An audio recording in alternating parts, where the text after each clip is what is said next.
You are listening to That's Life, a One Love Media production.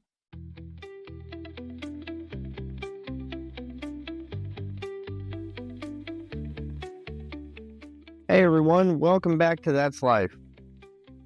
I'm your host, Kyle Fields, and today we're tackling something that most of us deal with but don't always talk about. Self-doubt.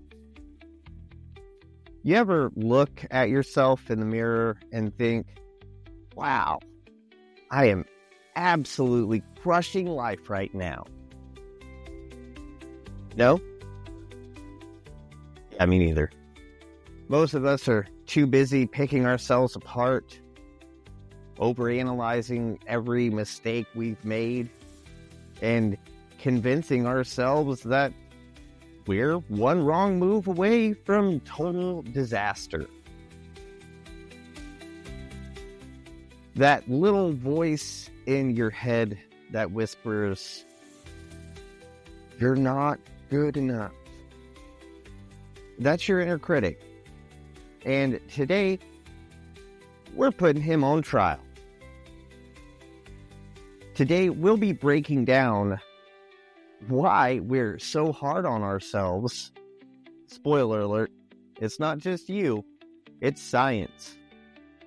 What the Bible says about self-worth, and of course, some practical steps to start silencing that inner critic and actually believing in yourself. So if you've ever felt like you're not smart enough, not talented enough, or just not enough in general, this episode is for you.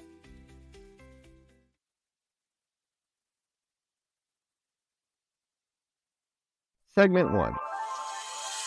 Why are we like this? All right, let's start with the big question. Why do we doubt ourselves so much?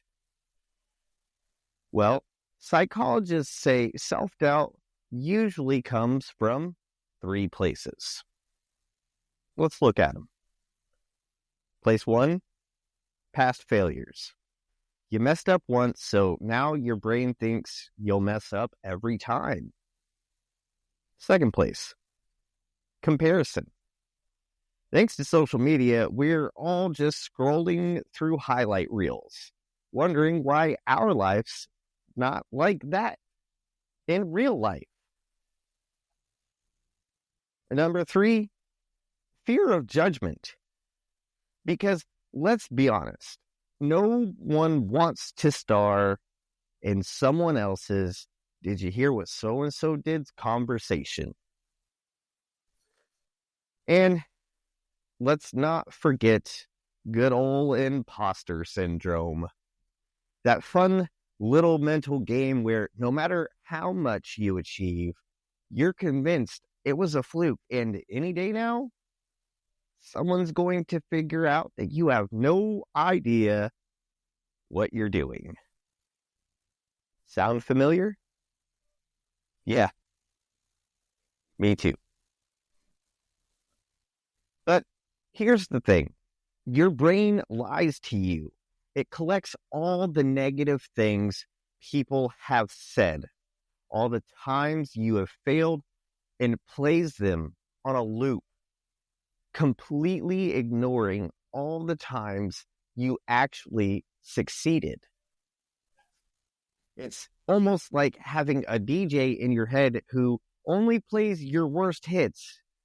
And honestly, that DJ needs to be fired. A fascinating study published in the Journal of Personality and Social Psychology found that self-doubt is often amplified by our social circles. When we're around people who are overly critical or competitive, it can create a toxic environment where we feel like we need to constantly prove ourselves. This can lead to a never-ending cycle of self-doubt and anxiety. Moreover, another aspect comes from evolutionary psychology. Our ancestors needed to belong to a tribe for survival. Being cast out meant a higher chance of death. So questioning our self-worth is a vestige of these survival mechanisms. However, in modern society, the instinct can manifest as crippling self-doubt instead of constructive self-criticism.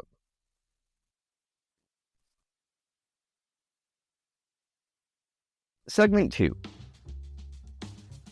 What does the Bible say about self-worth? Now, let's get into the spiritual side of this.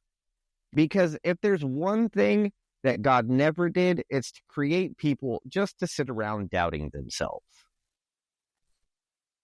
Here's what the Bible actually says about who you are. Psalms 139, verse 14. I praise you because I am fearfully and wonderfully made. Jeremiah chapter 1, verse 5. Before I formed you in the womb, I knew you. Before you were born, I set you apart. 2 Timothy chapter 1, verse 7. For God has not given us a spirit of fear, but of power, love, and a sound mind. Nowhere in the Bible does it say you were made to second guess yourself until you're too scared to do anything with your life. It's just not in there. But what is in there? Story after story of people who didn't feel qualified, but were still called. Do you know that Moses had a stutter and thought he couldn't lead? Guess what? God still chose him to lead his people to freedom. Gideon literally asked God for multiple signs because he didn't trust himself. Yet, he became a great warrior. Peter doubted so hard he started sinking in water, but God used him to build the church. And don't get me started on that guy who got stuck in a whale because,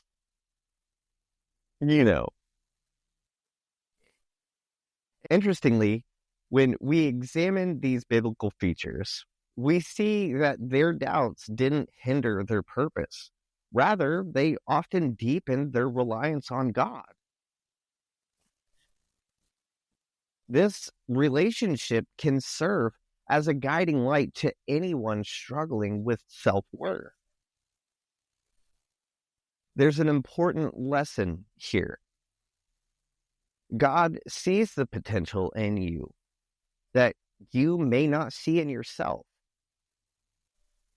His love is unconditional, and it's not based on your perceived shortcomings. When thoughts of inadequacy creep in, remember, you are created in His image, and you have inherent value just by existing. Segment 3. How to shut down the inner critic. All right, now that we know self-doubt is normal but also nonsense, let's talk about how to actually shut it down. Number 1, recognize the voice isn't yours. That inner critic, that's not you. That's a collection of every negative thing you've ever heard. From teachers, parents, old bosses, exes. That one kid in 3rd grade who said your shoes were ugly. Yeah, I still remember, Chad. So, when that voice pops up saying you're not good enough, ask yourself, who told me that? And more importantly, were they even right? Number 2, Replace the lies with truth. For every negative thought, hit it with some truth. So, like, when the lie is, I'm not good enough, try telling yourself this truth: I am fearfully and wonderfully made. Or how about this lie? I'll never get it right. This is the truth: I can do all things through Christ who strengthens me. Keep a journal. Use it to where you write down negative thoughts as they come in, and then flip them into positive affirmations. This practice not only helps to cement these truths in your mind, but it'll also serve as a visual reminder of your growth over time. Number 3, act before you feel ready. Self-doubt makes you wait until you're 100% comfortable before doing anything. But here's a secret. Confidence comes from action, not the other way around. You don't wait until you feel like a great writer to start writing. You write, and that's what makes you a writer. You don't wait until you feel like a great speaker to get on stage. You get on stage, and that's what makes you a speaker. Consider starting small. If public speaking terrifies you, practice in front of a mirror or friends. The more you put yourself out there, the more your confidence will grow.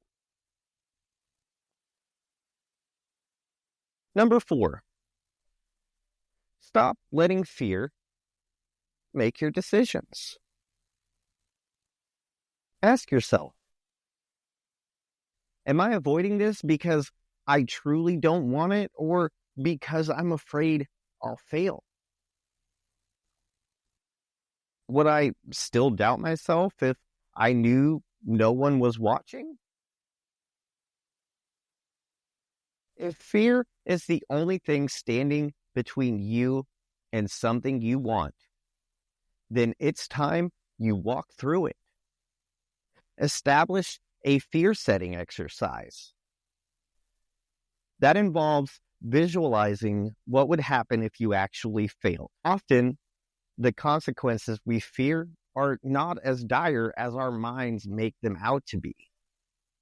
By facing these fears, you can rob them of their power. Sounds pretty cool, right? Number 5, surround yourself with positivity. The people and the environment you engage with significantly impact your self-perception. Identify those who uplift you and support your aspirations, and invest time in those relationships. Consider stepping back from those who perpetuate negativity. Number 6, practice gratitude. Keep a gratitude journal where you jot down 3 things you appreciate about yourself each day. This will help shift your focus from what you perceive as shortcomings to what makes you unique and valuable.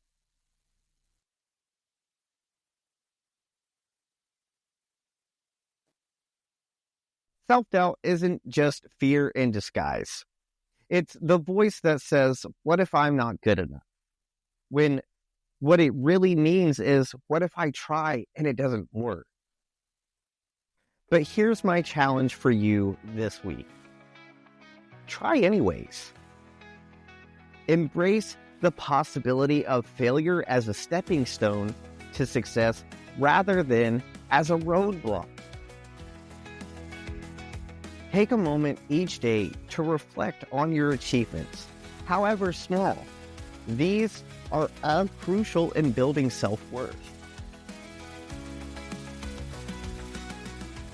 That's it for today, but join us next week for an episode that's really going to challenge you in a whole new way.